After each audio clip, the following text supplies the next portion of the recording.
So thank you once again, colleague, and apologies from our side for the hiccup before we basically starting. So maybe you are not seeing me because I'm not connected through the Zoom. But my name is Muzaharul Alam. I'm sure many of you know me by my nickname Babu. So thank you for joining. And is the Zoom screen that my colleague Toshia sharing, is it visible to all of you?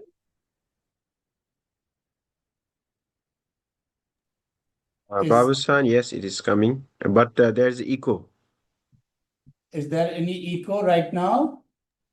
Now it's okay. Oh, now it's okay. Thank you. Because IT team is still trying to fix the problem. We are basically doing an alternative way of continuing our conversation. I have also requested our Deputy Regional Director, Marlene Nelson, to join, but she's in another meeting, but she will be joining anytime. So as all of us are actually already connected online, and we also have the in-person colleagues here.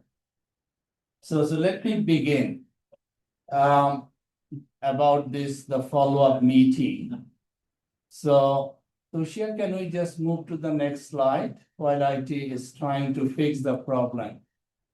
So the main purpose of our meeting today is how can we keep the momentum of the collaboration that we actually doing since the inception in the different capacity and the different modalities, also to enhance the partnership that we have. Particularly if we look into the last forum that we have organized in Bangkok, it was well attended, more than 700 in-person participants, more than 40 the technical partners who organize the different sessions, etc. But also, what can we do together to advance the proposed shift in the 5 enablers that we basically organize session under those 5 enablers, but also connected with 4 systems. And the whole idea, as all of you know, the purpose was how to catalyze the transformational adaptation, knowing that the incremental adaptation is not adequate to address the problem at the scale at which it is happening in terms of the impact. So with that, can we move to the next slide? And when we're talking about what can we do together to advance the shift in 5 enablers, these are basically the ideas. So we can think about how we can work together to mobilize the knowledge. As Asia Pacific Adaptation Network is primarily focusing on mobilizing the knowledge. But that does not necessarily mean that we cannot move to the other area, as we have a large number of partners and the partner has their own capacity as well. So it is not the capacity of APAN itself, but it's the capacity of us together. So it may be the training, it can be webinar, it can be others as well. So just these are the ideas from our side. Next slide, please. Now, this is all known to all of us, the 5 enablers under which we have organized session, also connected with the 4 systems in terms of the catalyzing the transformational adaptation. Just for us to refreshing ourselves, though it is not very old, it is only the 2 months ago, we have basically delivered this forum. So one area was policy planning and the governance. The second area was science, evidence, and the knowledge system. Then third one is the innovation, the technologies, the practices. The fourth one, financial system, investment and modalities, but also the social capital empowerment and the. Now, immediate after the forum, as you remember, we have requested participants to share their ideas and thoughts, how they define or how they understand the transformational adaptation. So we have received a good number of responses, and my colleague Mimamsha, she took the challenge to compile all the responses. So if we look into the responses that we have received in terms of their own understanding of the transformational adaptation, so about 40% responded, mentioned that they have the general understanding on transformational adaptation. 25% people responded that they have fairly well understood the transformational adaptation. About 20% mentioned about that they have heard of it, but don't fully understand the transformational adaptation. Only 11% talk about they're very familiar with it, and the 5% talks about they're not familiar at all. But if we look into that 11%, we just take that 11% out, meaning that about 90% people require understanding or improving the understanding of the transformation adaptation. So that's the primary message that I'd like to bring, that that most of the participants, they don't actually have the full understanding on the transformation adaptation. Now, how they define it, the sessions that we all of us conducted together may have influenced some of the responses, because the responses came also after the forum, and some of the responses came during the forum. So they talked about the scale and the urgency, which I will show also how the IPCC talks about the scale and urgency. And what they said, that action must be the largest scale and ambitious. It's not that the piloting, I think that is one of the sense that I gathered from that. And obviously the whole conversation on beyond the incremental, the changes, then the behavioral shift in terms of the system shift. They also talked about the leapfrogging the development and the adaptation that helps the leapfrogging. So it is not only dealing with the climate change adaptation, but how that contribute to the development. Then the whole aspect of transforming the societies. This is also connected with the behavioral shift that I have mentioned earlier. One of the, I think the biggest is the mindset and the learning issue, but also the tangible impact. So how the participants define the transformational adaptation. Next slide, please. Now, if we look into the IPCC, the way IPCC defines the transformational adaptation, the potential and the pathways, is under the 4 dimensions, which are depth, the scope, speed, and the limits. And then under each of those dimensions, they're using the scale of low, medium, and high. And they have provided the good examples in my view, if I look into the slides. For example, if we look into the depth in terms of the very high, it basically gave the sense that adaptation that reflects entirely the new practices involving the deep structural reform. So that is obviously is not doing things as usual. Is the changes required in the structural, the shift. So you can obviously look into this, but many of you have already seen. But one of the things which came very clearly, that adaptation exists on a continuum from incremental adjustment to the transformational change.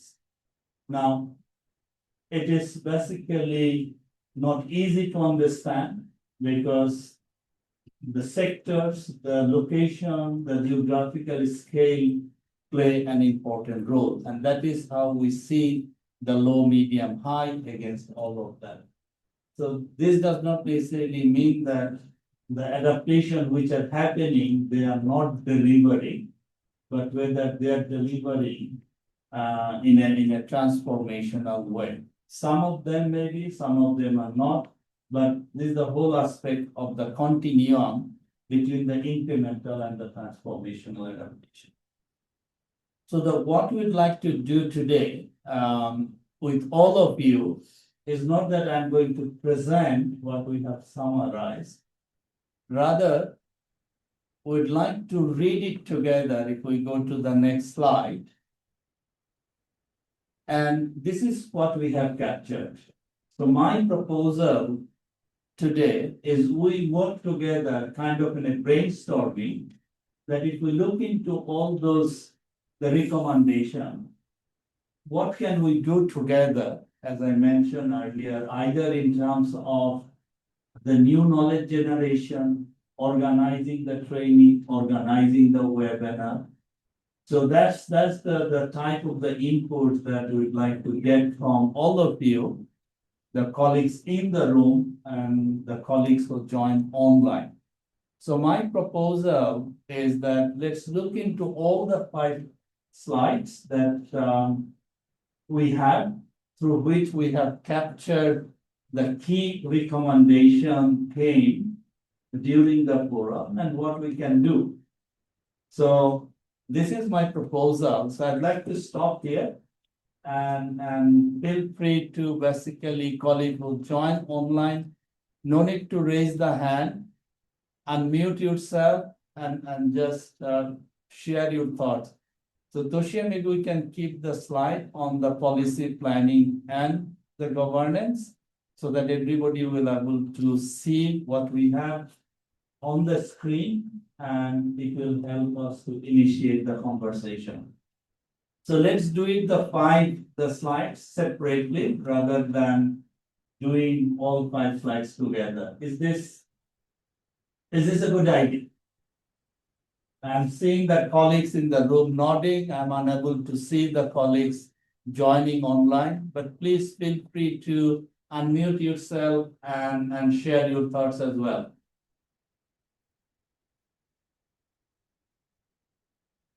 Who would like to start? Anyone inside the room or anyone online? Maybe I can start. Go ahead. In general, like when I was preparing the summary report, one of the key things that stood out was the fact that when we talk about transformation, it's impossible without building robust, localized, and accessible climate knowledge and intelligence. I think, yeah, because I'm just using my own laptop for the speaker. So there definitely, not just in policies, planning, and governance, but there definitely is a call or need for leadership training, sustained mentorship, education when it comes to the topic of transformational adaptation. So it's great that APAN is already thinking of doing webinars next year in 2026. The other thing that stood out a lot when I was doing the report was also the need for building skills of women and young people from a very early age to participate meaningfully when it comes to climate-related policies, planning, and governance-related discussions. So that is one thing that we can put in our radar as well. Also, what came out was the need for foresight thinking to think about what does adaptation look like when we're thinking of like 20 years later, like in let's say in 2040, what does an adapted climate world look like? So when we think of that, what is the kind of pathway that we need to get to is something that can also be considered when we're talking about the kind of shifts that we'll need when we're talking about transformational adaptation. And most of the time, there were also recommendations to invest in the capacity of local research institutions, community organizations, intermediaries, and also to strengthen like community data systems by training community and enumerators, women's group, etc., and youth networks as well. So yeah, those are some of my thoughts to start off this discussion. Thank you.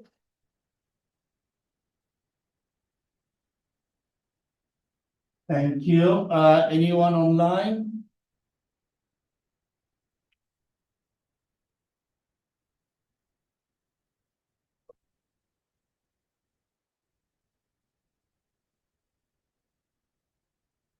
In the room?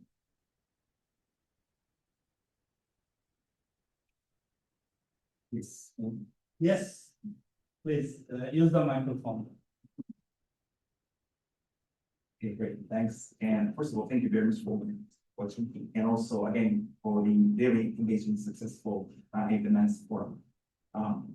So from IUCN DL and regional communication and stakeholder engagement, and quick inputs for the very thought-provoking based 6 questions. So overall, so on the first point. Also your initial question about how to use the momentum. Yeah. So I think that as we all aware that next year the so-called Rio conventions, 3 Rio conventions will be held in the wider Asia Pacific region, all of them, next year. I think it's definitely the opportunity. I think for all of us, of course, for IUCN is proactively planning engagement for the city in the information biodiversity to be held in Armenia next year. But not only that, I think it's of course the climate, but also for the Mongolia, the commission desertifications, and that's going to be directly relate to many of this APAN conference or theme, including the land, airs, and border and biodiversity, but also how to mainstream this transformational adaptation to different sectors by leveraging all the potential overlap and synergies between these 3 conventions. So that's definitely when we either plan for team engagement with key actors or organize case events during these 3 COPs, that's going to be a big opportunity that again be critical. And another thing is that on the third point on integrity and participatory planning frameworks that map across system risks. I think this is kind of really interesting, including like even the brainstorm phase discussions here in this APAN was that how this relates to this non-traditional sectors that we never think of.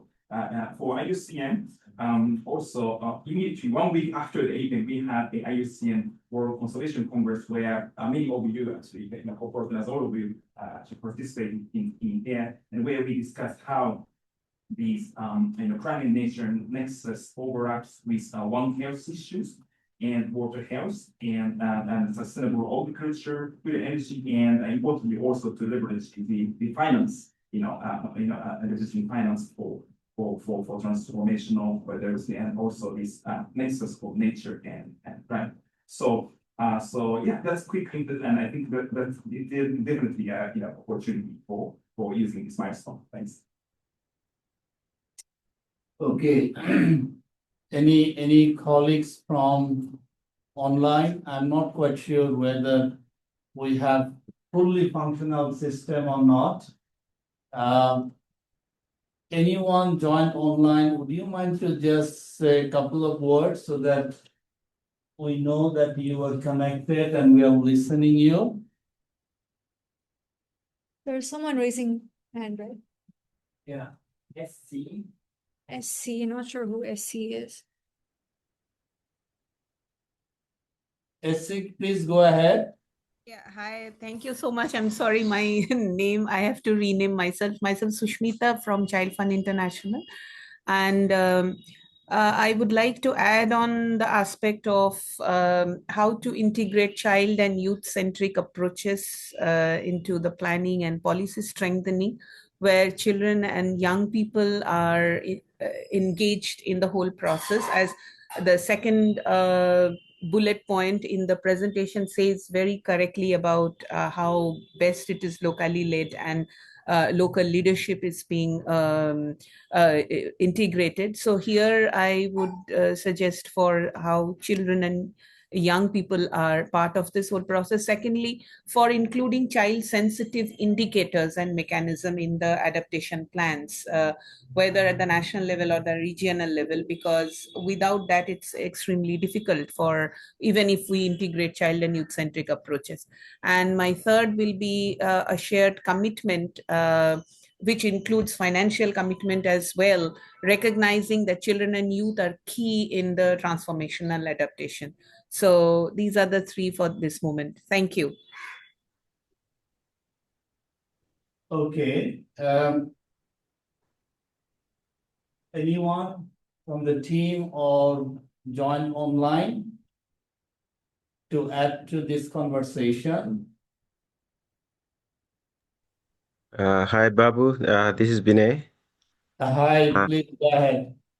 I have just few thoughts. I think in this regard, first, I think the important part is like how we make adaptation as a part of whole business, like all system.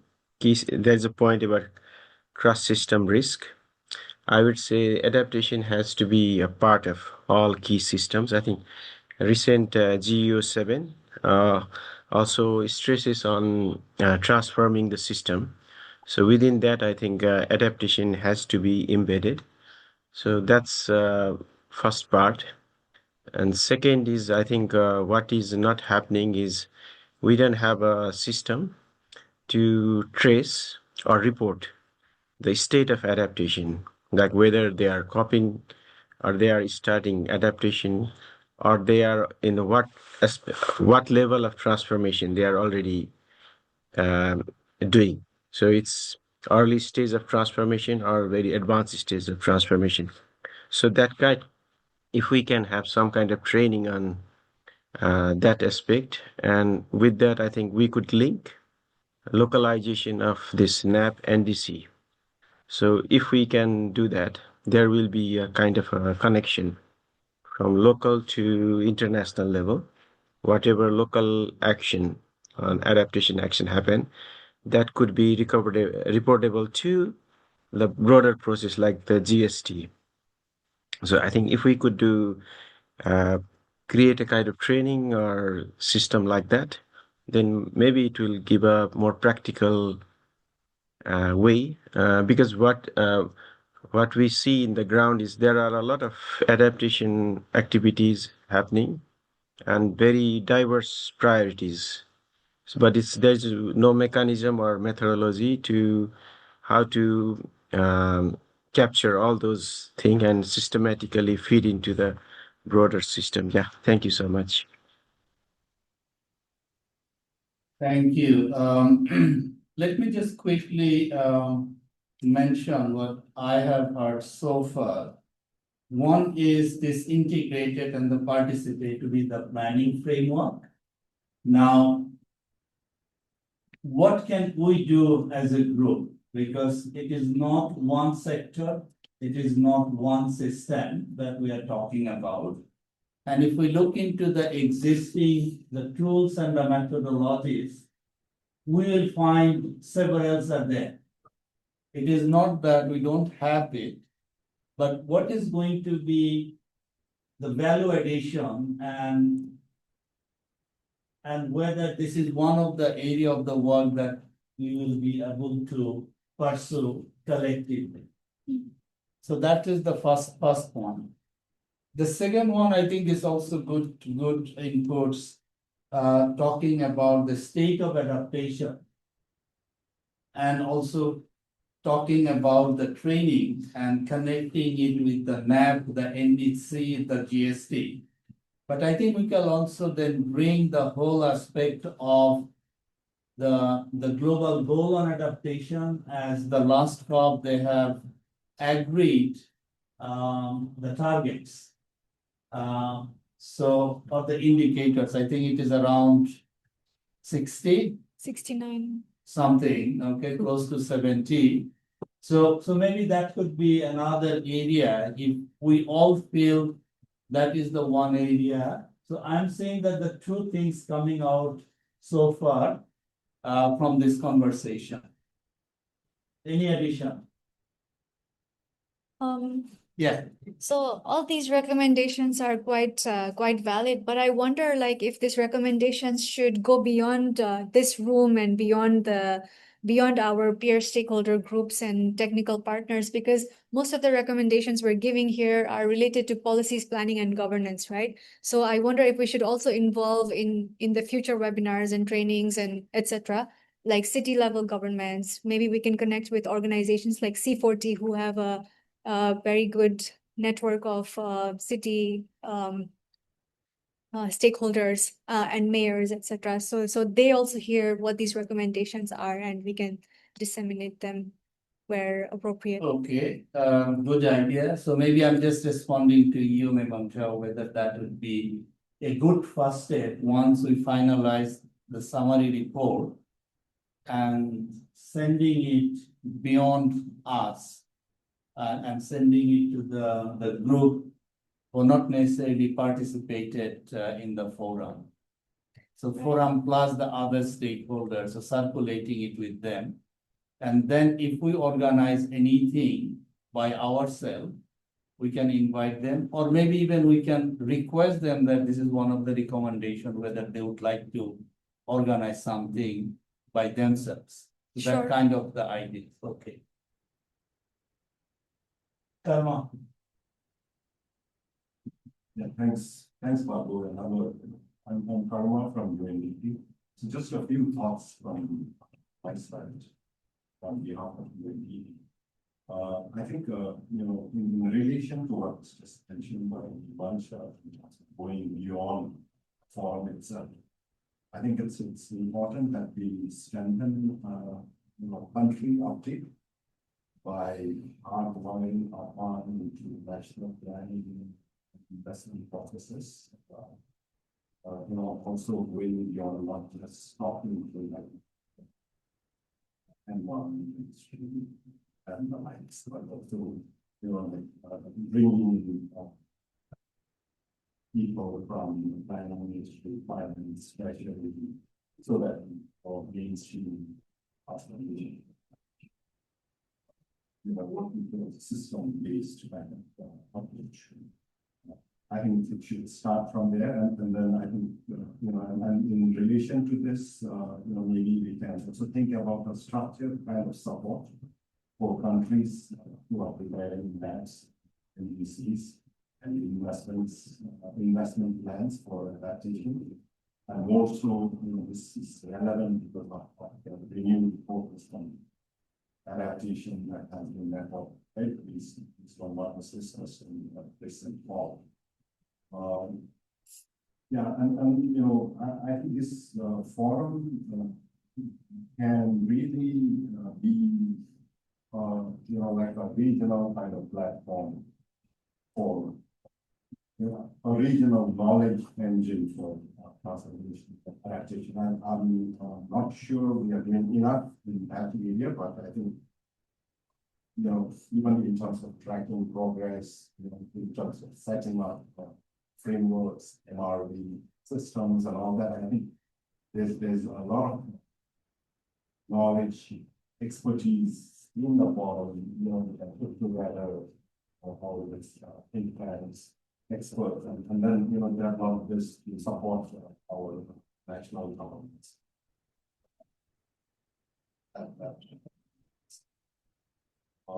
Also, I think what would be useful is to also build a very clear follow-through pathways and broaden who shapes this, right? Establish continuity, reform insights, forum discussions, then post-forum commitments via a structured kind of roadmap. Obviously, this requires resources, both human, financial, to see through, but I believe if we can convince, there may be donors who may be able to, contribute resources to make this happen. So, in relation to this, again, I think there is also an opportunity for us to like even support regional positions at top and all that, right? So that's not one at top and global stock cycles and all that. And I was thinking, I mean, I know you already have an existing kind of community of practice, on APAN, we receive all this regular updates from the APAN. Maybe, there is also an opportunity to sort of look at, how we interact in this community practice, and then maybe focus on some key issues that are relevant and try and strengthen this regional community practice. Thanks. Okay, Craig, yes. Good morning. Chris Tony from the UNDP here based in Bangkok. So basically, I want to compliment Karma slightly on when we talk about transformation and policy planning and governance. It's especially on transformation, want to move fast, want to make a big impact, right? So what I'm my intervention is kind of the opposite of that, in the sense of I don't want to say safeguard, but is there a way that we can start thinking also about how we have explore a mechanism to roll back on things that when we see progress, it's not where we want to go. Or because given the scale of that transformative adaptation that we want to see, we also have to have not necessarily guardrails, but a way that kind of steer the ship for a course per se. So that way that this is probably something that we haven't really touched on so much in this meeting so far, but I think that one of the key areas that we have to see it hand in hand. Okay. Yeah, please. Yeah, just to briefly complement much of what's been said, as well, my name is Yannick from the FAO, so just briefly speaking about the food and agriculture stream, and just to say that I think a lot of what's on slide and what's been said does sort of summarize these messages that came out of this particular stream really well. So I think these 2 points about that you summarized earlier, the first one around the participatory bottom-up processes, that's one that we saw strongly in that area as well.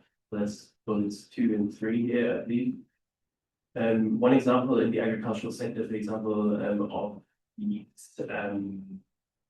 government sort of top-down processes that enable complementary bottom-up is the area of agricultural extension services, which came pretty strongly in the forum. And then the second point, and that's bullet number 4 here, is on the connection to global and to the national processes. You mentioned now GST, global adaptation. I think we see that, and in particular these GGA targets and indicators to be really important in guiding action, including investment plans that came through and smart agricultural investment plans. I think it's one of the things we see on the agenda for the planning as well. Okay, anyone from online participants? Please no need to raise your hand, just unmute yourself and just talk.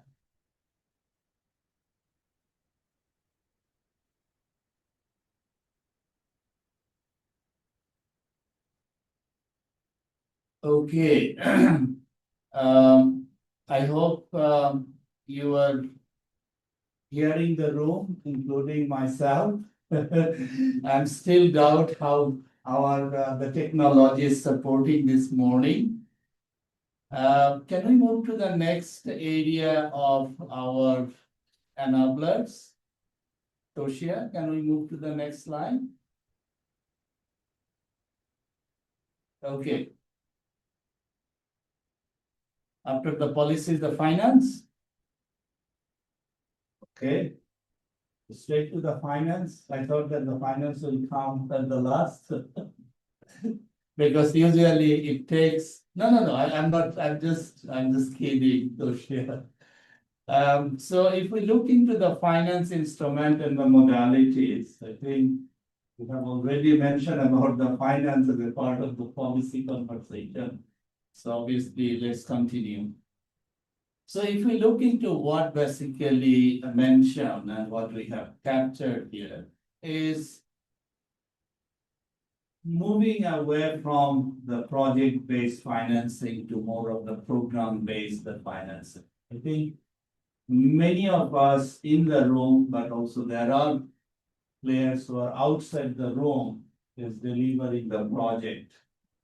But the question is how? It is not the what, I think what has been already mentioned. Now the question would be how to basically convince the different actors who are involved in financing that we need to move gradually from project financing to the program level financing. So my question to all of would be how and within that how, what kind of the activities that will put the pathway towards that, the programmatic financing.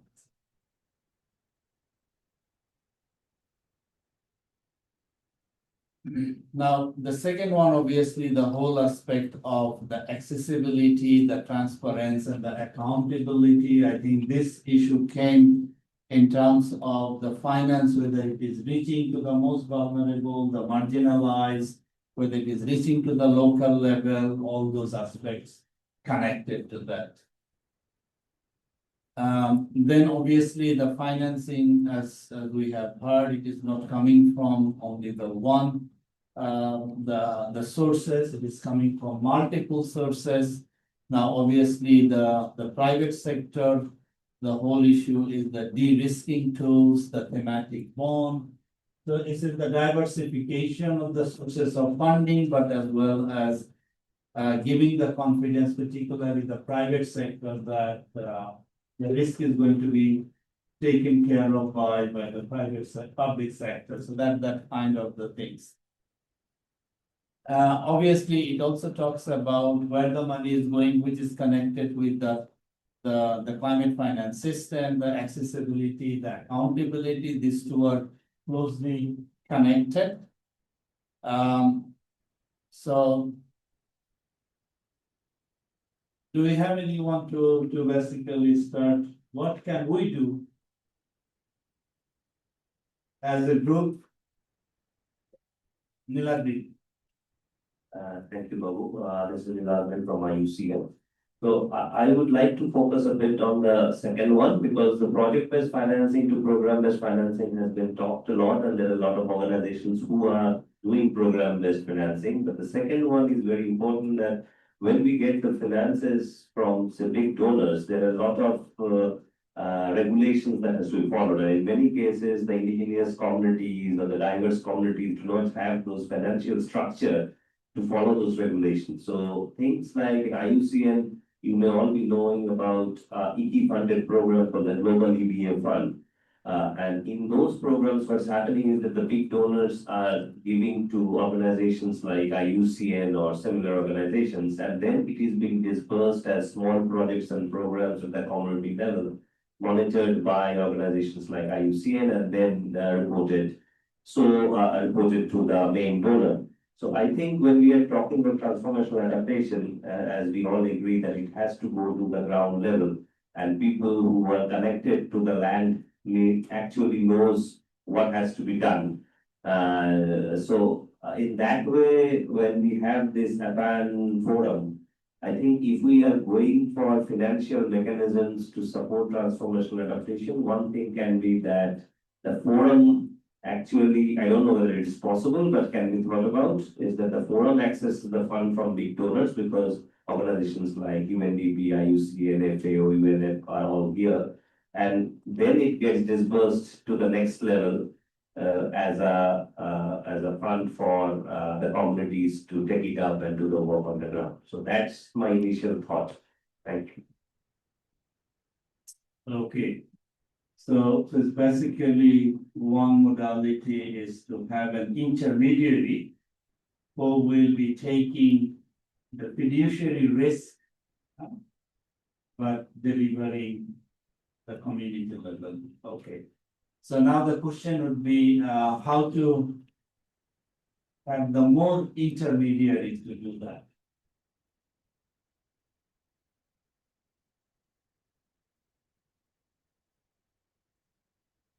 All right, that's the question. No need to basically have the response, but I think we can think together how to basically have more intermediary organization who will be able to take the fiduciary risk and then provide the standard to the fund provider.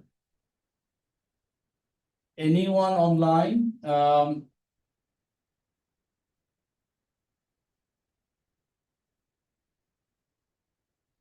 We have close to 20 participants, and I'm checking again whether you are listening us, whether the sound system is okay. Hi, Good morning. Oh, sorry. yeah, I guess the same point. It works really well. Thanks. Okay, but feel free to contribute to the conversation that we're having. Colleague, as I have also mentioned that Marlene will be joining. I understand that Marlene is with us already. So Marlene, we have actually started with some difficulties of our audio system in the room. But we finally managed to connect all the online participants, which is around 20. And in the room, we are around 10 plus. So would you like to come, Marlene? No, I don't want to interrupt the flow that you have. We can hear you loud and clear. The only thing is I only see your slide, so we can't see you in the room, but maybe that's the setting on my side. But otherwise, please continue. I'm listening. Okay, thank you, Marlene. We are basically showing the slide, and as I mentioned, we are having some difficulties in the room. So you are not seeing the room. Sorry for that. Hi, good morning, everyone. Can you hear me? Yes, please go ahead. Okay. Yeah, I'm Candice Bismonte. I'm with Plan International. So on the topic of there's this point on where is the money going. So perhaps in terms of like programming, it could be invested in like education systems, mainstreaming climate adaptation in curricula, or having anticipatory and shock responsive education programs, as well as for youth economic empowerment, perhaps aside from the capacity building for green skills, perhaps also investing on enabling for the enabling environment, like providing market linkage and youth employment pathways for with climate risk management. So these are just the areas I thought of. And yeah, perhaps program based financing could also include multi-year social transformational components like norms change, youth leadership, or gender equality. So just some thoughts. Thank you.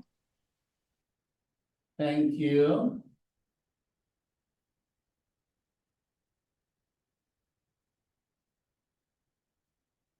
Any additional thoughts from the participants in the room? Yes. Yeah, just quickly to bring it back to the agricultural context, or maybe an example there that also speaks to Nadir's point about the intermediaries. I think one shift that's been recommended in this particular stream in the direction of moving from project-based finance to funding to sort of transformational financial instrument. In this area, I think one stat that came through sometimes that less than 4% of climate finance reaches smallholder farmers. And the need there to make climate finance more accessible and farmer-centered in this particular context. And to bring it back to the point on intermediaries, I think some of the key intermediaries we're working with there are local aggregators, right? So this could be local banks, but also farmer cooperatives, producer organizations, and other value chain actors that aggregate risks and transactions from small actors. And so the financial instruments there, and I think aligning them with particular needs of these institutions and smallholder farmers, that's something that we've seen come out of this discussion, and that we support sort of more generally. Thanks. Okay, I'm just thinking out loud, as I mentioned, that what we can do together, like we discussed under the policy planning and governance. At least we have two clear areas of work that we thought we'll able to advance.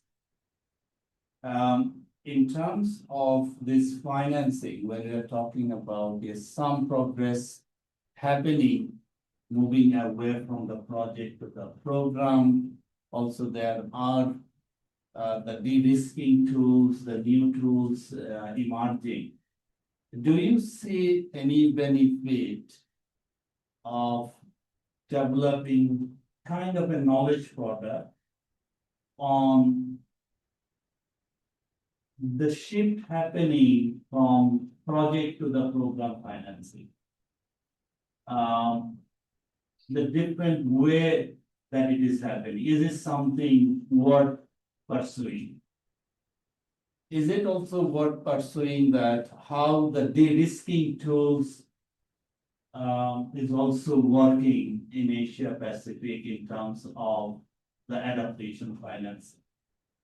This is basically the question to identify a couple of the action area and whether it is worth pursuing together.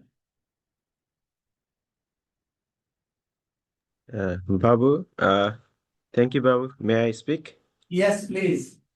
Thank you. A couple of thoughts. I think in terms of how we move to program-based to programmatic financing, I think one aspect is we need to think about resource pooling, no matter where the resource is coming from.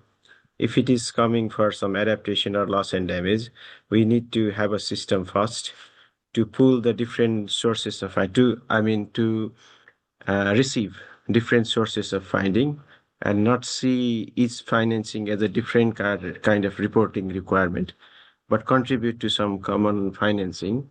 That's one. And second, I feel one very difficult aspect for all is like the knowledge product about what are the modalities of financing, existing modalities, where there are sources of finance, like you say, de-risking.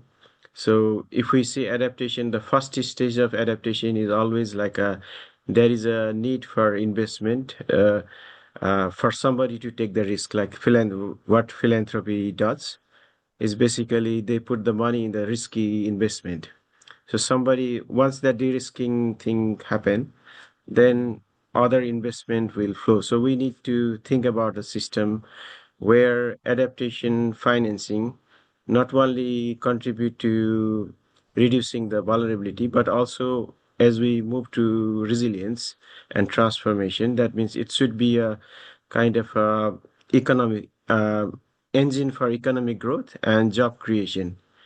If we can do that kind of thing, then we can possibly really achieve this transformative adaptation. And with that, coming back to your point, I think if we can have a knowledge product which can help people to understand and access or prepare them to access the climate finance, especially local level, that may be very helpful, because current practice is only like big funding agency, their modality is only understand like ADB or UNDP or adaptation finance, GCF. The way to access that funding or financial modality one can only be understood by the people who are educated and working at the top levels, not the bottom level where there is a real need for flow of finance. If we can develop a knowledge product to help everybody to navigate and understand and access those available financing, then we can probably help to first stop the resource stagnation in the upstream. Second, possibly that can open or demystify misconception that adaptation financing is like a kind of a waste of money. It should be a part of a profitable investment. So that's a few thoughts. Thank you. Thank you, Bina. Any additional thoughts?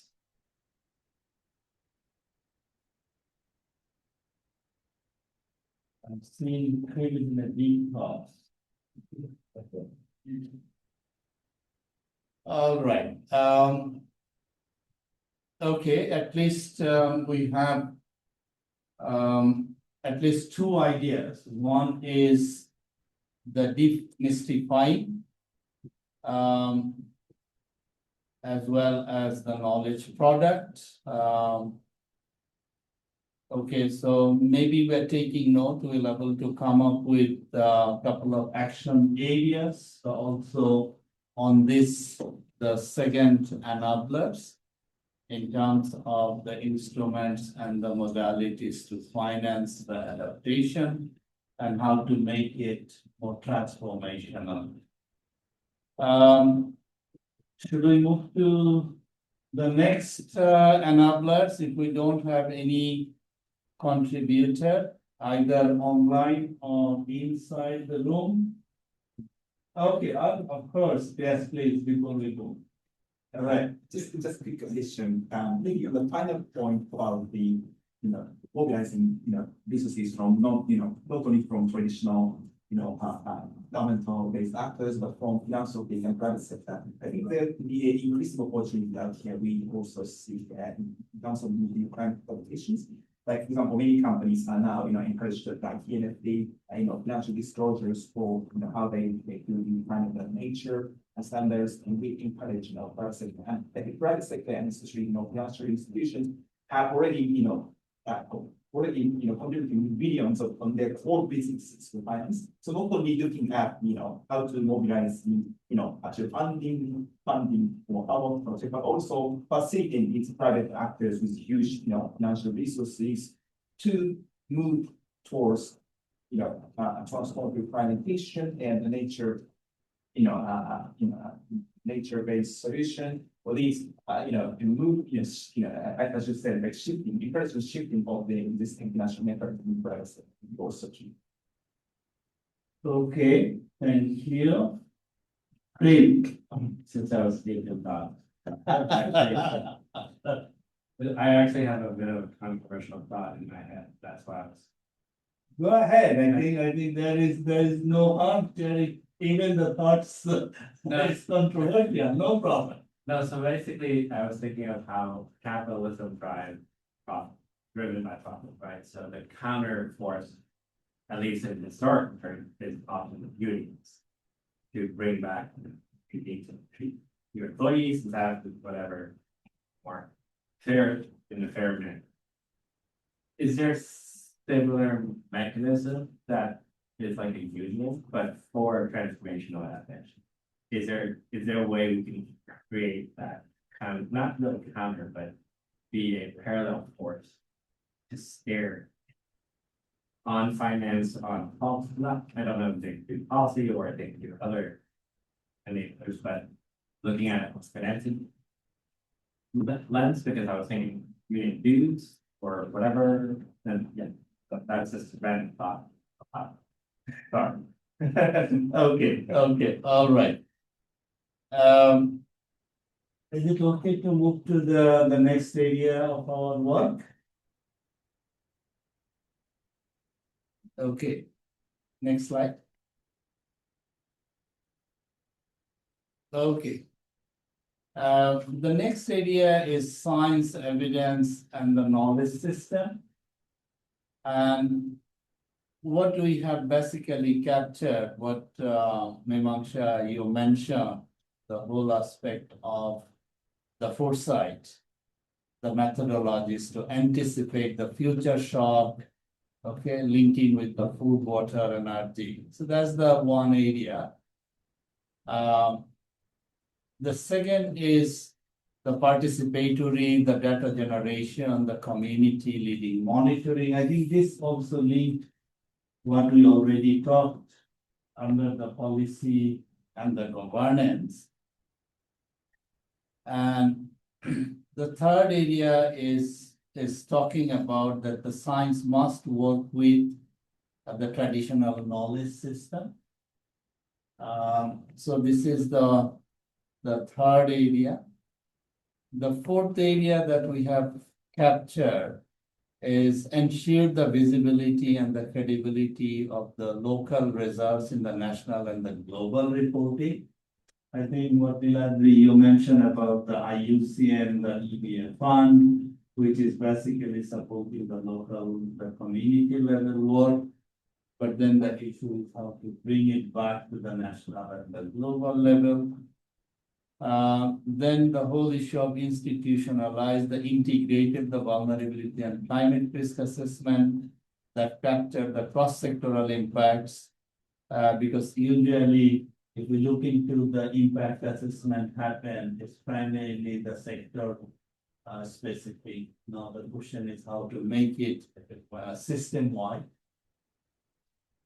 Then the last area which we have captured is adaptation planning must go beyond the grounded in robust, localized, the accessible climate data. So this is the area is talking about how to enhance the assessment using the science, using the knowledge of the different the pupil at the different level. So what can we do?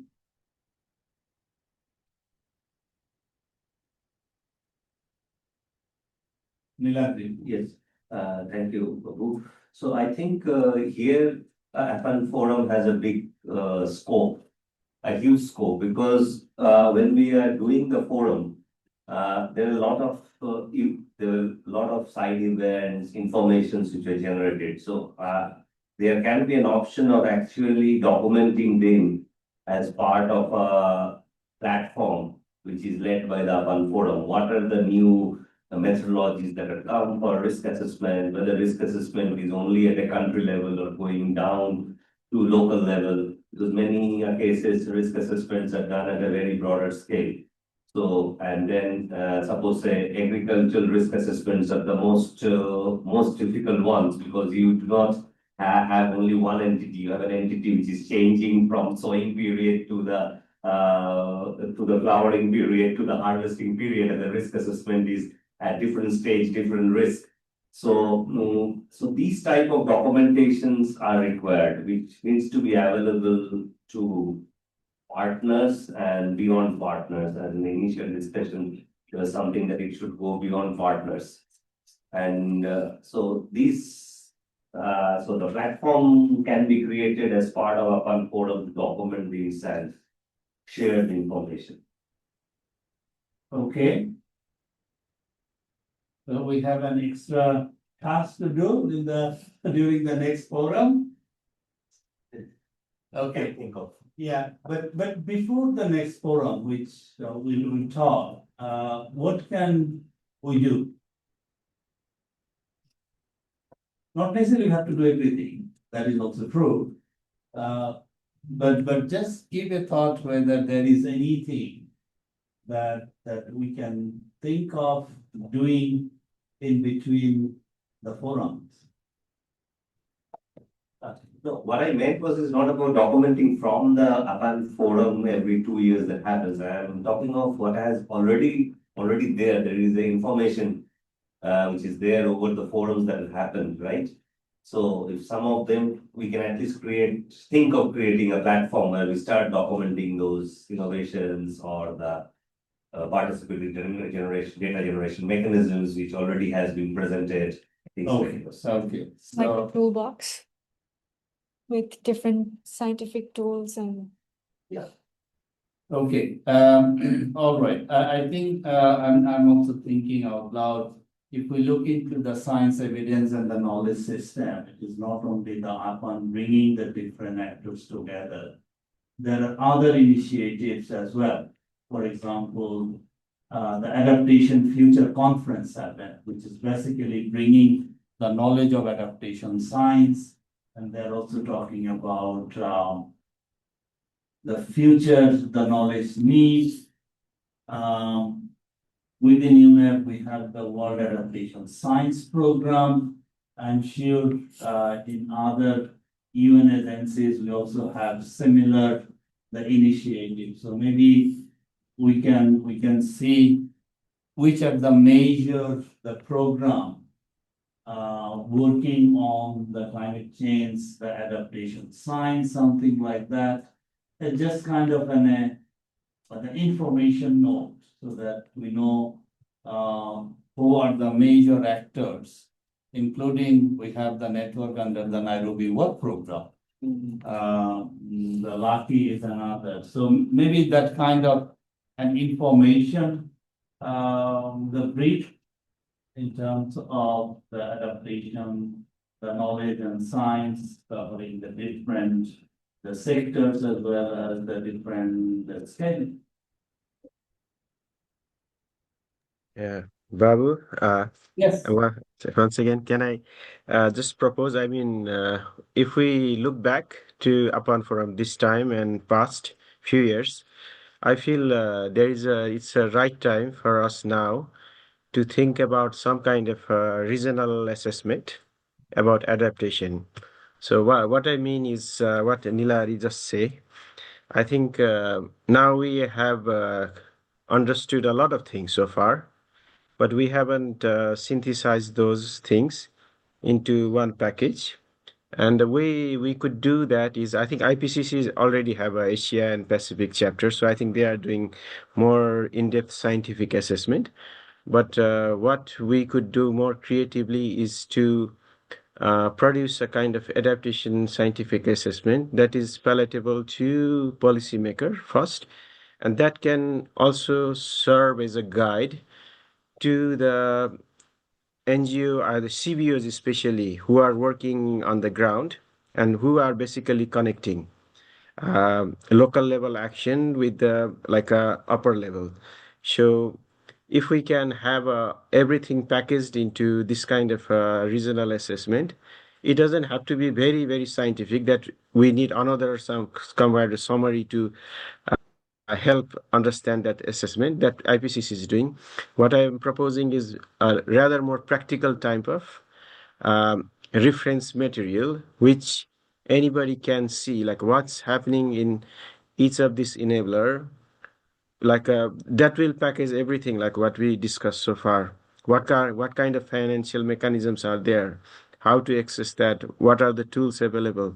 So if we can produce that by the next APAN forum, that might be a very, I mean, timing wise, I feel it's a could be a good considering global situation where there is a decrease in the interest and the amount of like funding almost, of course, this recent COP has set up tripling the adaptation finance, but I don't think it will happen that way. So I think if we produce such kind of assessment, it could be a good push to justify the real need for further enhance the adaptation, like and how why we need to move towards transformation adaptation and how we could reach there. So if that assessment report can answer those questions, maybe it will be very useful resource. Yeah, thank you. Okay, Meenakshi? I think along the lines of what Binay has just said, what reminds me is when I was looking through all the session notes, I could also find some really interesting initiatives and examples that different organizations were talking about and promoting. But because the summary report is talking mostly about the key recommendations and summary, those examples and initiatives could not really be captured. So how do we really get that kind of initiatives and examples beyond those sessions? I think we can still look into those and talk about documenting those initiatives and programs somewhere in this same knowledge product or regional assessment that Binay is talking about. Okay, so we have some materials already through those sessions and we can expand that. This is what I'm hearing. But also, Binay, I'm not quite sure because we had the technical difficulties connecting colleagues. When we talked about the policy planning and the governance, I do not know exactly who mentioned about is like the state of adaptation and what you are talking about, the regional assessment. I think the sound is basically complementing each other. So it's maybe the regional assessment that includes the state of adaptation, and within the adaptation, bringing the different aspects of adaptation. So I think it's a good idea, but I know that it would require the resources, not only the financial, but also the human times. So what we will capture from APAN's the secretariat side, we'll capture the thoughts and then we'll see who within the network will able to take lead and who will able to contribute both financially as well as the human resource wise. Okay.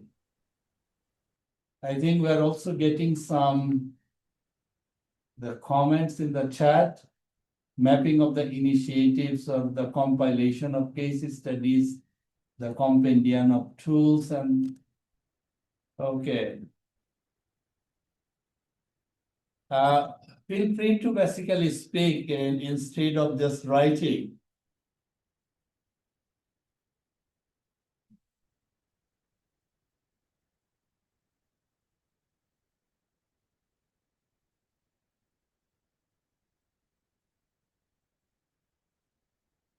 Okay, colleagues, before we move to the next, the enablers, I have been reminded that they have served the coffee, and Toshia is basically saying that it's better to take maybe 15 minutes break. We go for coffee and then we come back. Sorry, colleagues who joined online, will not able to provide you coffee, but wherever you are, please take this 15 minutes break and make yourself comfortable as you see appropriate. All right, so let's come back in 15 minutes. So it is 6 minutes to 11. Should we come back 11:15? 20 minutes? I'm seeing the colleagues are nodding inside the room. Okay. All right. So we'll be joining again 11:15 Bangkok time.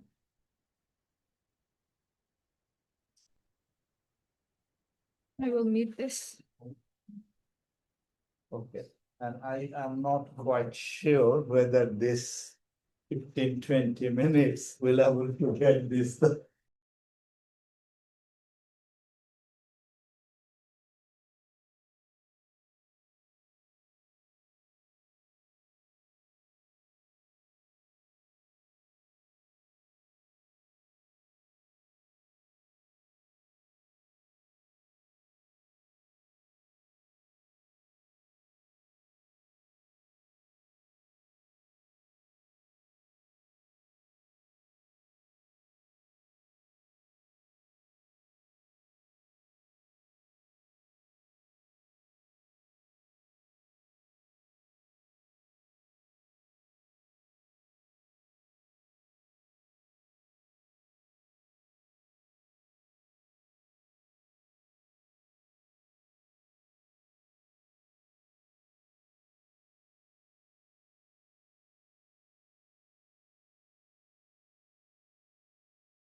been reminded that can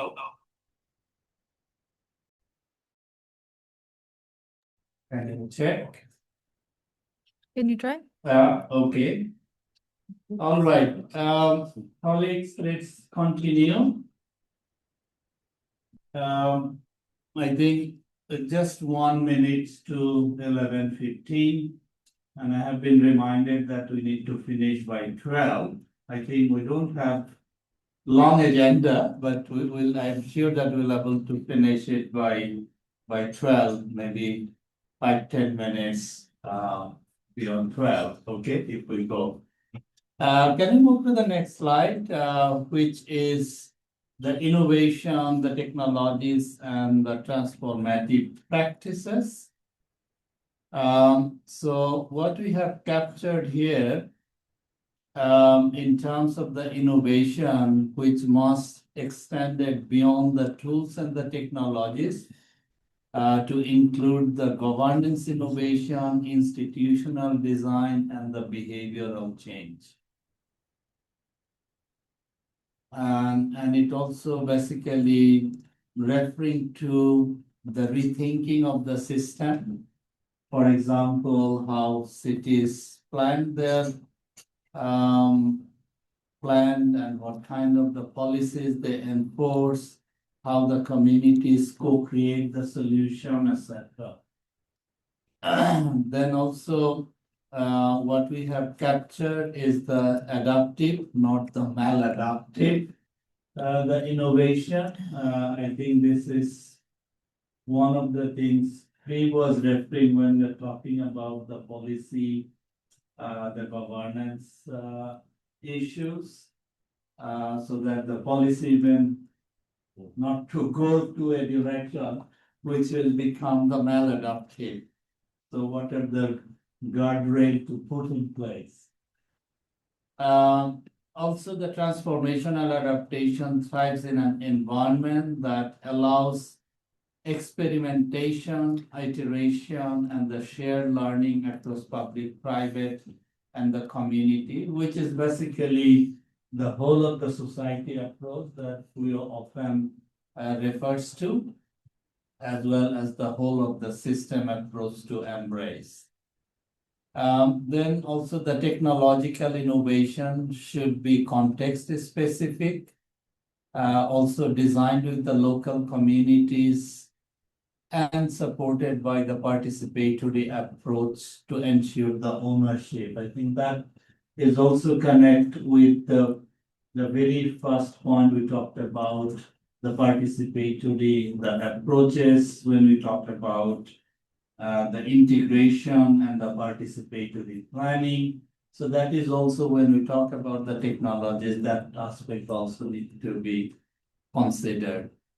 Then the whole issue of the system or think about the systemic shift, altering the core attributes of the system to build the resilience in a changing climate. And we talked about the example of the managed coastal retreat, relocating in the coastal community, the ecosystem restoration. The example came in the coastal context. And if you remember, when I presented the IPCC, the dimension and the scale, there is also example of the coastal area there. So if we look into all those, the 5 areas, so what kind of the things that you think we can basically pursue together? Knowledge product, the training, any webinar on any topics? Who would like to start?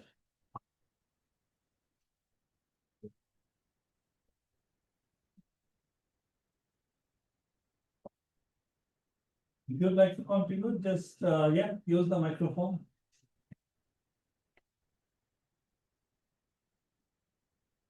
Yeah, thank you very much.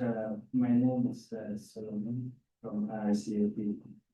With regards to innovation and technologies in minor adaptation, I think I've seen and I've observed there are so many technologies that are available.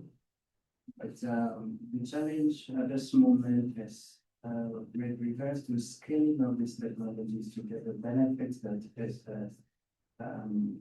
connected to these innovations and technologies. I think that's where we are having a lot of challenges in terms of scaling this technologies. And for APAN and also for the region, I think one of the things that we can do is to serve as intermediaries, right? To support or also create spaces where we can link and also connect and also provide the needed support that can enhance scaling or enhance countries and also stakeholders to be able to tackle the bottlenecks and also the challenges that they confront in terms of scaling and adopting these technologies. I think that's one area where we can support the region in uptake of innovations and reaping the benefits of adaptation innovations. Okay.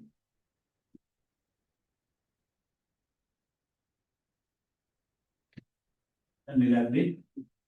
I was wondering that before the APAN forum, we had 4 webinars, right? So if we meet, because it goes back to the first question that you placed about keeping the momentum.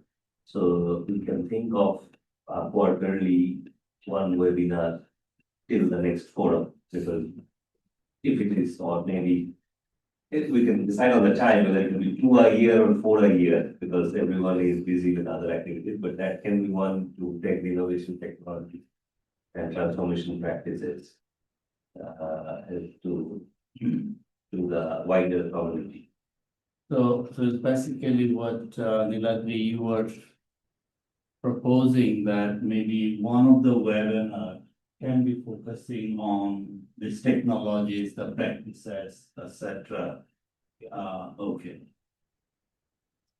I think we'll be presenting upon work plan, which will also give some ideas of our current thinking in terms of the webinar as well as monthly, the knowledge digest and the newsletter that will be also circulating.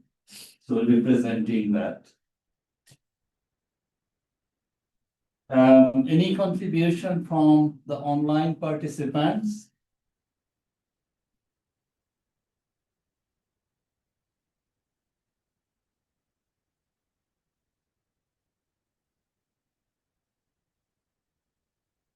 I hope the room is audible to the online participants. I'm just checking once again.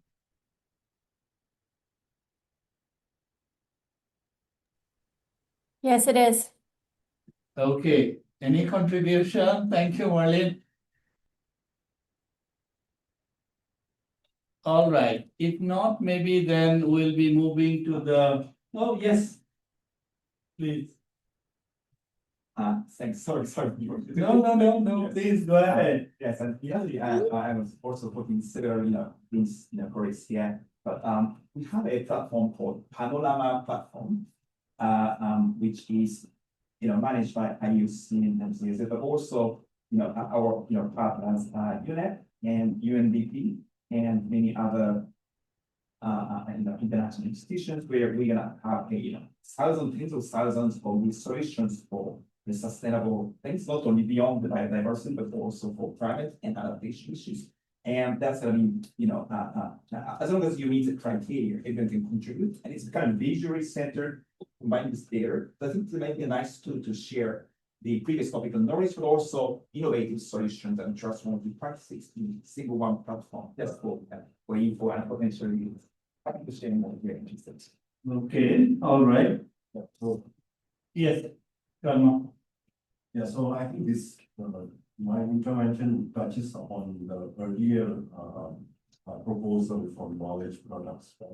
I mean, moving away from dialogues to knowledge products. I think that's an important element of the whole issue too from now until the next forum. So if you have a collection or a compendium of innovative practices, technologies, solutions for adaptation, and somehow share this long partners or all stakeholders. I think that would be a very, very useful resource. I know, during our various, webinars and technical sessions, there were some good practices that were presented, like for instance, in our stream, livelihoods have systems technicals, the stream, we had very good examples from say, Bangladesh on locally led adaptation, right? Also Nepal.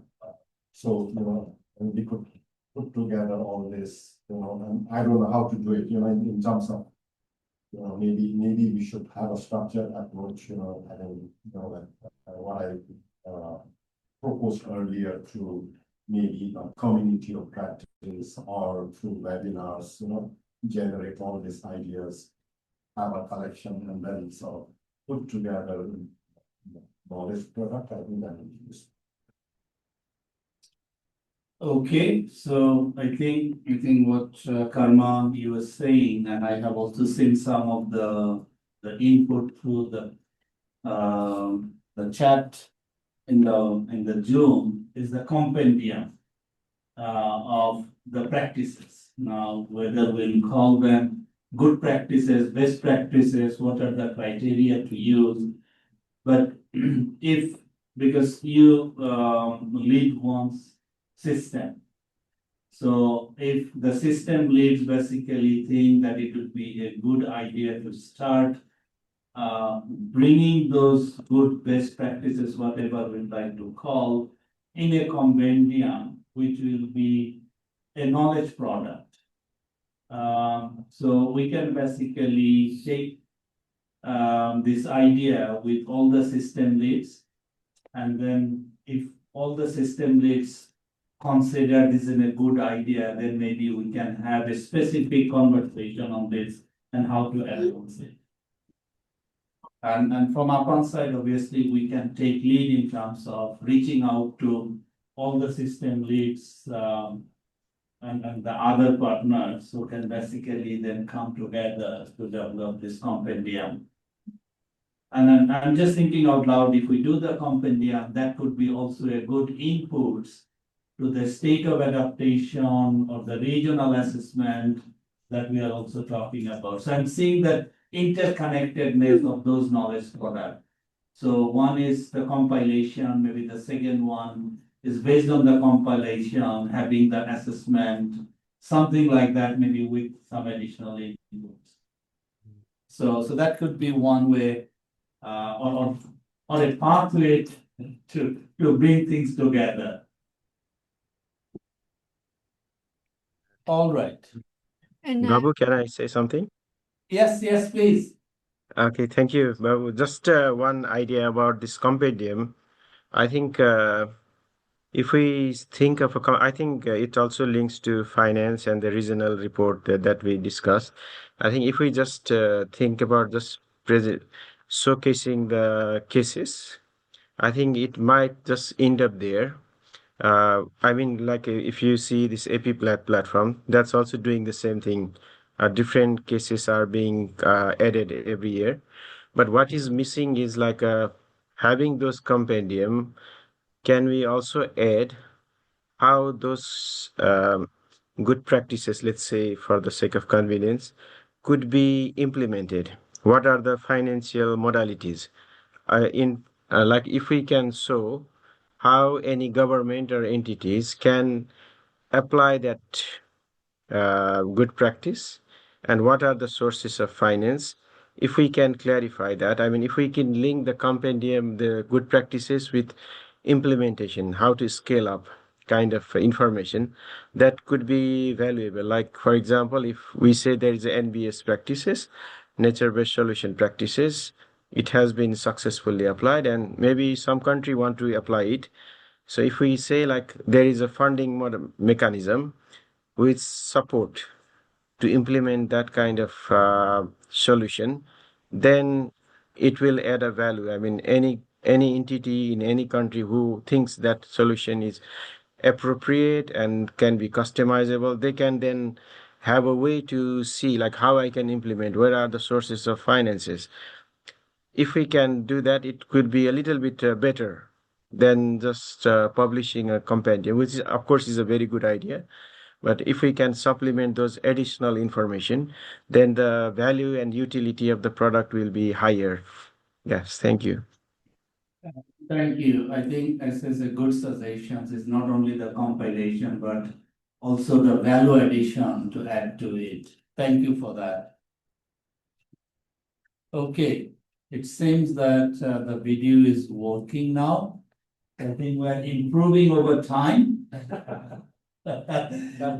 Video has been working. Oh, okay, but We're sharing this. oh, okay, all right. So they did not able to see the two screen. Okay. So can we go back to the screen, because I think it would be good for the online participants to basically see the screen. Okay.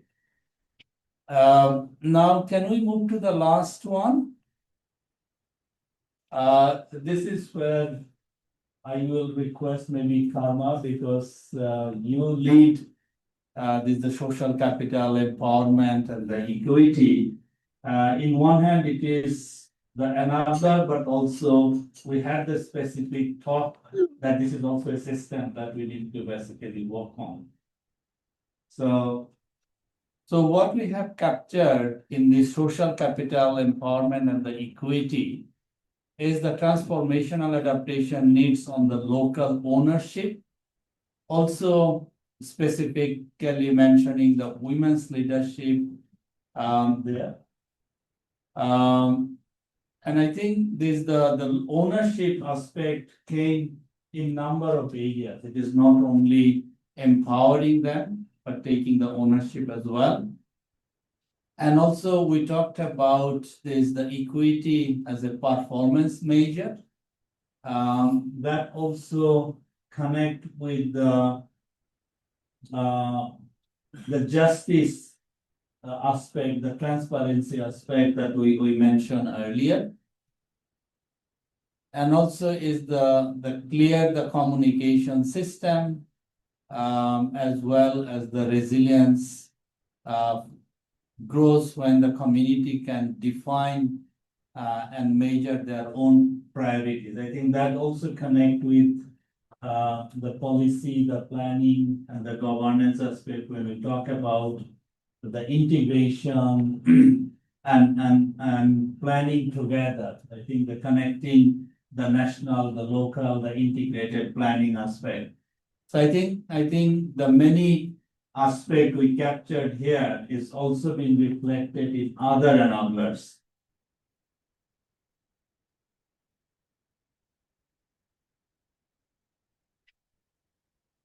Yes, Karma, please. You wanted me to start. Because you lead that stream. No, I think, what is key in this, area is, the idea of long-term investments. Right? Excuse me, Babu. I think except you, we cannot hear very clearly other person speaking. Only Babu-san, your is very clear. Turn on the mic. Okay, Karma, can you? Okay, can you hear me now? Hello? Yeah, it's clear now. Okay, sorry. So what I was saying is what is key in terms of social capital, empowerment, and equity is in terms of how we address long-term investments in transformation and adaptation. And if we really want to see the benefits of adaptation going down to the grassroots, I think we need to make long-term investments. And, so what I was pointing out earlier, in terms of how we sort of influence policy, right? Like supporting NAT, NBC formulation to like investment planning, going from a project to a portfolio or a programmatic kind of approach in terms of defining investments, and then providing pointers in terms of access to adaptation, financing and all that, I think this becomes very important. So, there's this link between, policy, policy integration, then also, in terms of how, the government's plan investments in the different areas of adaptation, and then also, as we did just discuss on this knowledge product in terms of how all these innovative solutions can be funded and all that. That's where we need to make a clear connection. And also, as I mentioned earlier, one of the important aspects is also acceleration. Going from not just engaging ourselves in the policy space, but also how do we advance from there into actual on the ground investments on transformation. Yeah, just a thought. Okay, thank you. I think the many aspects that we have captured under the social capital, empowerment and society, as I indicated, many of those are also reflected in other enablers. It is more of how these aspects can be integrated in other enablers rather than keeping this aspect standalone. That is also another that I mentioned that we need to basically think of. When we talk about the policies, when we talk about the technologies, when we talk about the financing, I think many aspects that we have incorporated here also closely connect with those enablers.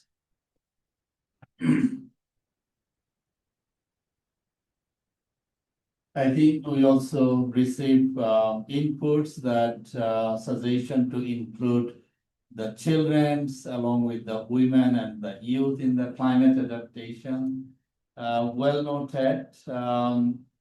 Also, Vinaya, thanks for mentioning about the role of the local media, particularly in terms of empowering the local people. Okay, it's a good suggestion. All right, I'm not quite sure how much we'll able to do with the social media. Local media, maybe we can think of, but the social media, I'm not quite sure, except we have APAN, the social media channel through which we are trying to disseminate information, but it's limited. Let me also accept that. We are not very active in the APAN, the social media as well. Okay. Should we move? As I mentioned that we'll be covering two aspects today. One we have already covered, the APAN, the forum, and what we able to capture. Now we'd like to also share with you the next year APAN activities, and primary objective is to see the partnership when APAN will be delivering these activities in 2026. So can we move to the, so in terms of the area of the work, we'll be actually working in 3 areas. One is the knowledge, the dissemination and the capacity building, then the knowledge sharing and the networking, and then the expansion of the global initiative at the regional level. So those are the broader 3 areas. And these 3 areas is actually came also as a part of the unit, the program of work, because we also need to connect it with our own system. So therefore, this wording may not be very familiar with you or conducive the way that you define your area of the work. So please bear with us on that. So can we move to the next slide, which will give a bit insight what we are basically going to do under this, the expansion of the global initiative at the regional level. So specific to that is the expansion of the global initiative, as I mentioned, in terms of the UNFCCC. UNEP is closely working with the Lima Adaptation Knowledge Initiative, particularly in Hindu Kush Himalaya. Earlier, we worked also in the Pacific region with SPRED. But if we also looked into the earlier work that we did on the global goal on adaptation, as well as the global EVA fund that you have mentioned at the regional level. So we'll be continuing working with the regional initiative, which connected with the global initiative. So Mimamsha and I was talking before joining the meeting because she will be supporting the Nairobi work program. Is actually the Lima Adaptation Knowledge Initiative falls under the Nairobi work program. So that is where the APAN will be working closely with the global initiative. Also, the aligning the APAN, the knowledge mobilization activities with the UNEPs and other organization adaptation projects to capture the adaptation knowledge for the dissemination. And I think what you have already mentioned about the case studies, the good practices, the compendium, etc., will actually support that area of the work. And also the collaborate with the similar or the like-minded, the adaptation organization, the initiative. I think this last bullet point is actually covering the first two in terms of how we are going to collaborate with the organizations. Can we move to the next one, which is basically the knowledge sharing and the networking, is integrate the environmental dimension of adaptation into the UNFCCC, the Paris Agreement process, UN policies, the strategies, and the decisions. So this is again, as I mentioned, about the global, the stakeholders, the dialogue is basically upon the outcomes. So we'll be promoting it, and we'll be promoting it through the Global Adaptation Network, but also the other channels within the UNEP.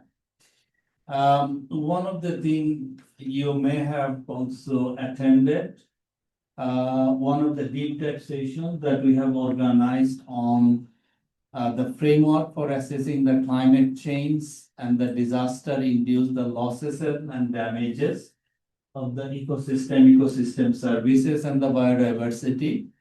And that is the framework is called the FRAME-ECO. This is a joint the product of UNEP headquarter, APAN, and the UNDRR.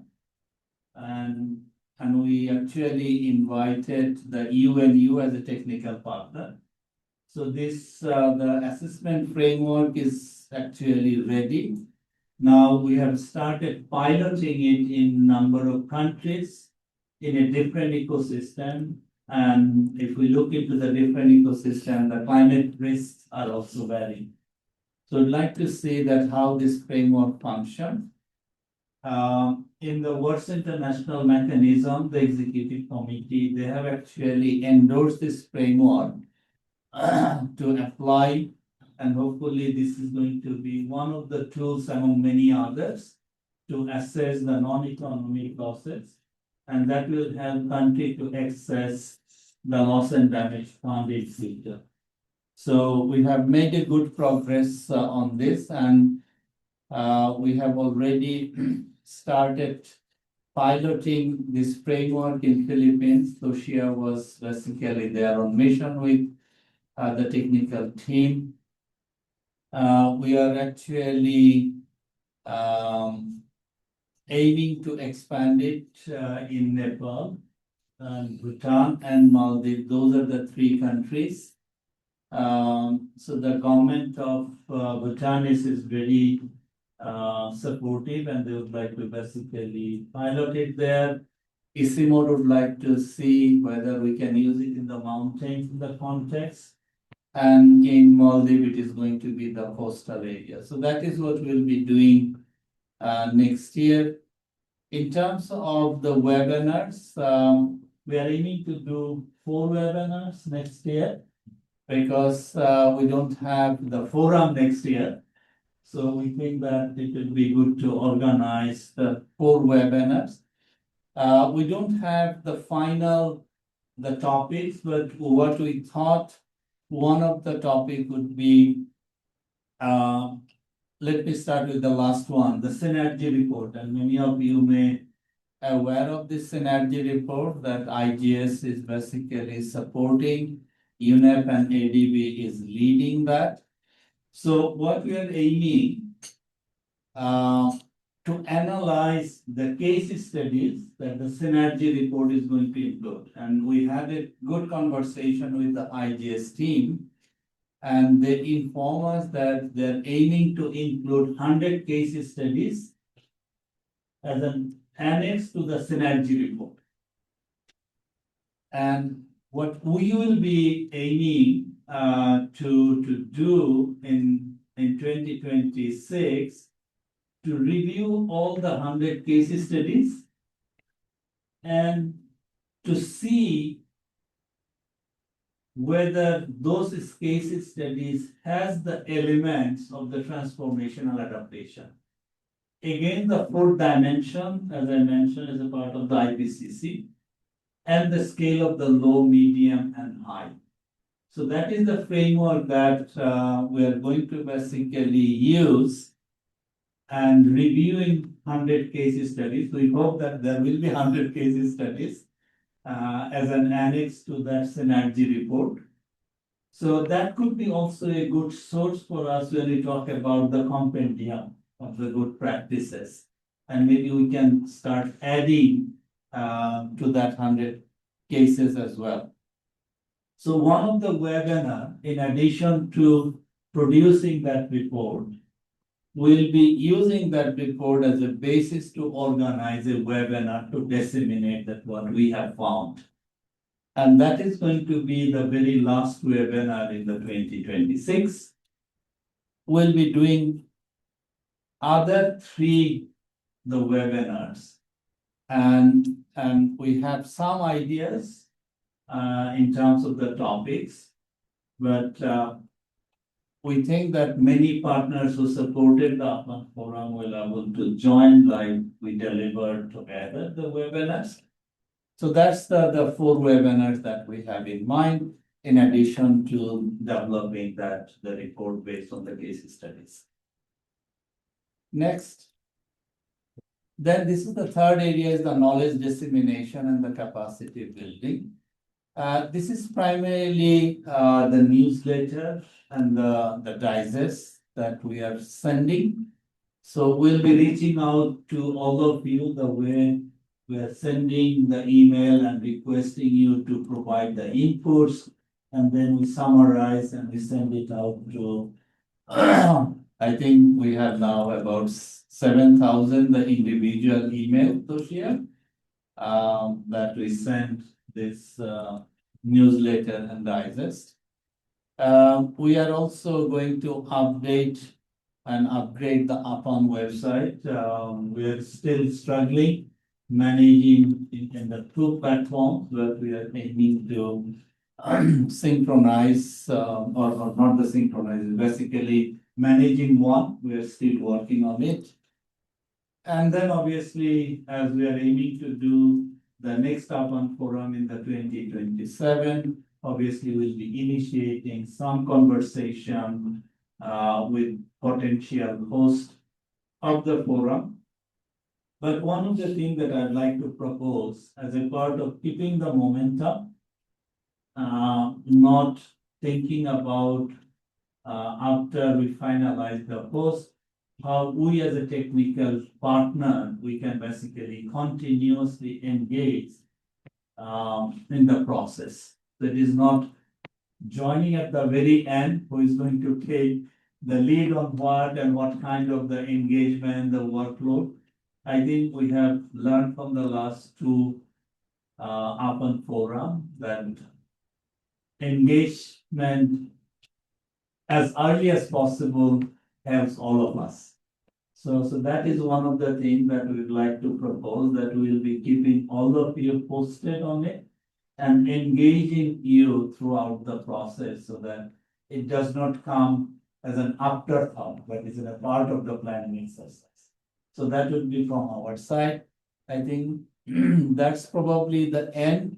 But let me also share with you in terms of the feedback that we have received from the participants in terms of what worked well at the 9th APAN forum.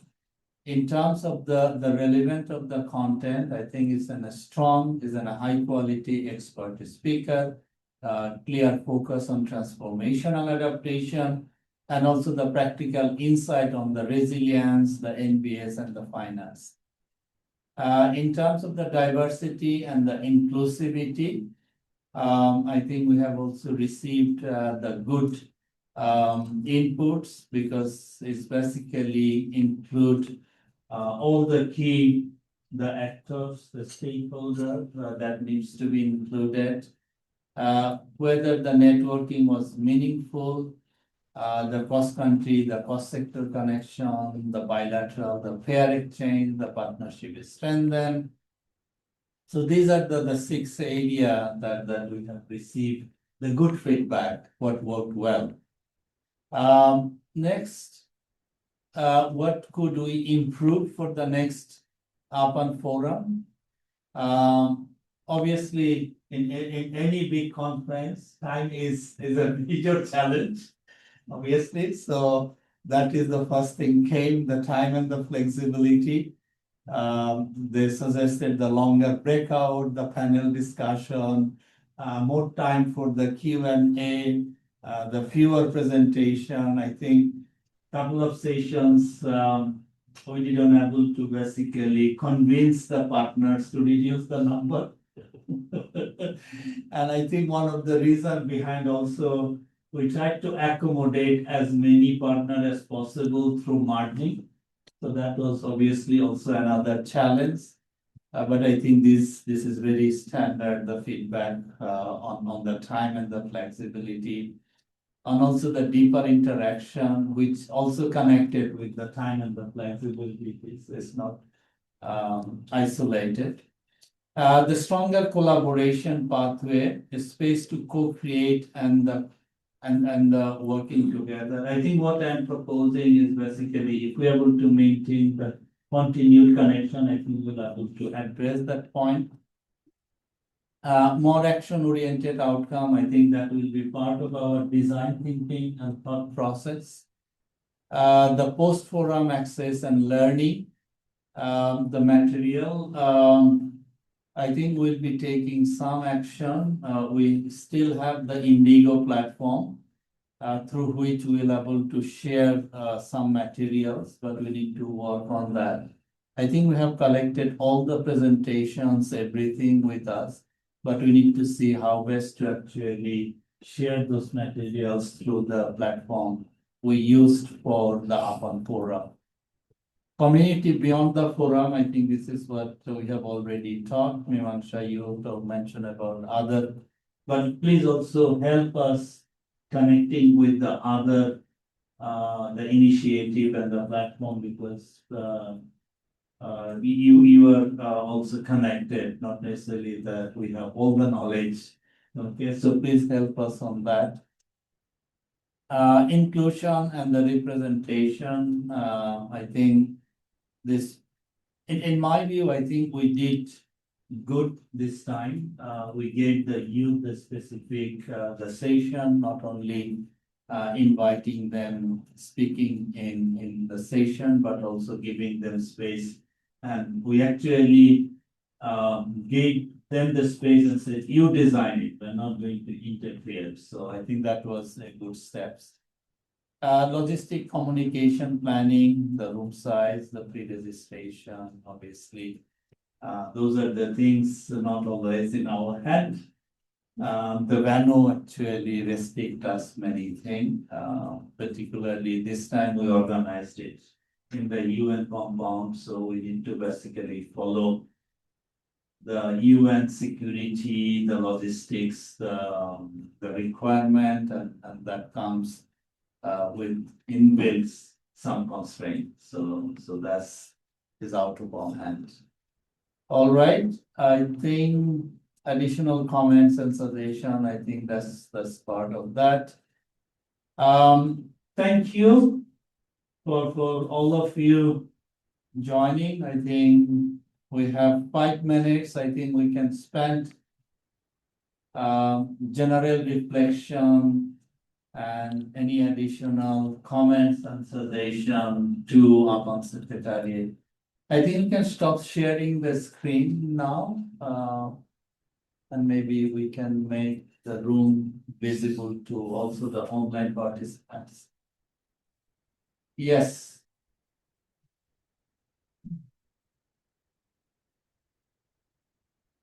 I would also like to mention that the summary report will be disseminated to everyone very soon. Oh, yes, thank you.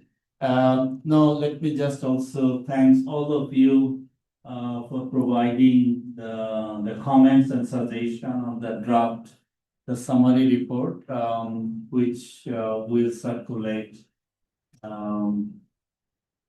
within a week. Let me put in that way, so that it may be a good reading material during your vacation. Yes. Thank you very much again for sharing the Robert's plan for the next day as well. And we're very excited to hear everything, including the second point on the how it integrate environmental measure adaptation to various policy global regional goals. On that note, also I see our the Asian Director Dindo is very pleased to contribute as a contributing author for the synergy report in Asia Pacific. And that, practical application synergy approaches include from the 5 pillars, include nature and biodiversity, in addition to, of course, climate and health. So we're very excited to see, these, case studies, also, showcasing the synergy, as you said. And also we recognize that, your organized UNEA 7 has multiple, the very relevant resolutions, including the, synergies. Resolutions recently adapted for the various multilateral treaties, including climate and diversity. So yes, as is also very excited to interviewing and maybe recommending our potential speakers, such as Lindo, for the the next upcoming webinars. Thanks. Thank you. Any participants online? There's a question about how to contribute case studies in APAN newsletters and reports. Okay, the way we are working, we are sending, if I'm not mistaken, Toshia, please correct me, we are sending every month requesting for inputs for the newsletter and digest, or is it a quarterly? Not necessarily the monthly, but you're welcome to contribute anytime, so we can enter into the next year. Okay, but in terms of the newsletter and the digest, we usually reach out to all the partners and asking for the inputs. Okay, so that could be a way of contributing to the case studies.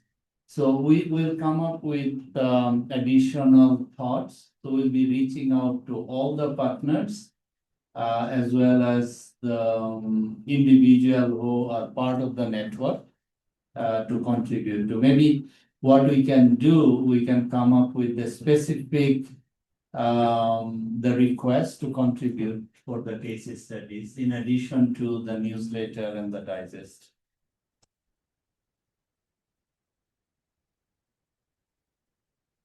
Okay, any additional contribution from online participants, anyone in the room?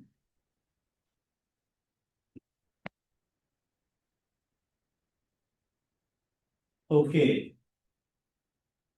If not, let me just mention what we will be basically doing. We'll be coming up with a short summary of our discussion today, which will include the possible area of the work that we'll able to do together. And we'll be circulating it to all of you and see who will able to basically contribute to which activity. And maybe depending on the activities, we may also request the partners to take lead, because from APAN side, we may not able to take lead to deliver all what we talked today. But we'll be happy to play the coordination role, depending on the area of the work. But maybe in some cases, the partner will be in a better place to coordinate as well. So that is going to be one of the immediate next steps from our side. The second one, as Mimamsha mentioned, will be sending you the final, the APAN, the forum summary report. We'll be also requesting you to basically circulate it with the others, as you have your own network as well, so that information captured in the summary report is basically disseminated widely, and I hope that it is going to be beneficial. So those are the two things. And I'm not sure, but hopefully Marlene is still with us. I'm here. Yes, so Marlene, so over to you just to thanks our partners and say a few words as a part of the closing of our meeting. Over Thank you. to you, Marlene. Thank you, Babu, and my apologies for joining late. I don't know if you can see me, which is fine if you can't see me, but as long as you can hear me, I guess that's the most important part. So apologies for joining late, apologies for not joining in person. It was climate change related reasons for not joining you in person and joining late, but I just want to take a brief moment to just say thank you for all the rich and forward-looking discussion in this part of the for this follow-up meeting that we've had on the 9th APAN forum. I think there's some what I've heard since I joined are some clear ideas of where we should go and what is important for us. I was encouraged by the discussion on moving beyond showcasing good practices towards making them actionable, and by linking on innovation to financing pathways, scaling up opportunities, and real-world implementation. I also heard ideas around developing a compendium or knowledge products that combine solutions and lessons learned and access modalities, and moving beyond just projects. I think that's super. I think that's also super important. Also around equally important around the emphasis on social capital, equity, and long-term investment and transformational adaptation. It must be delivering on tangible benefits to communities, especially women, youth, and marginalized groups. And this, of course, requires sustainable investment.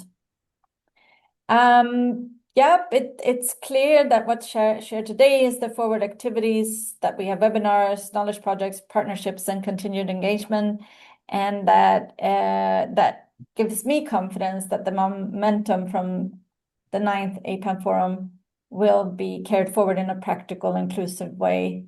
So I just want to say thank you, express gratitude for your openness, your ideas, your commitments.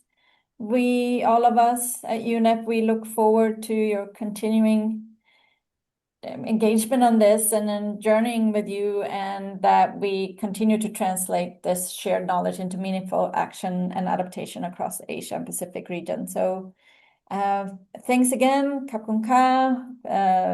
I'm so grateful to all of you and for all your great ideas and for your engagement on this. Thank you.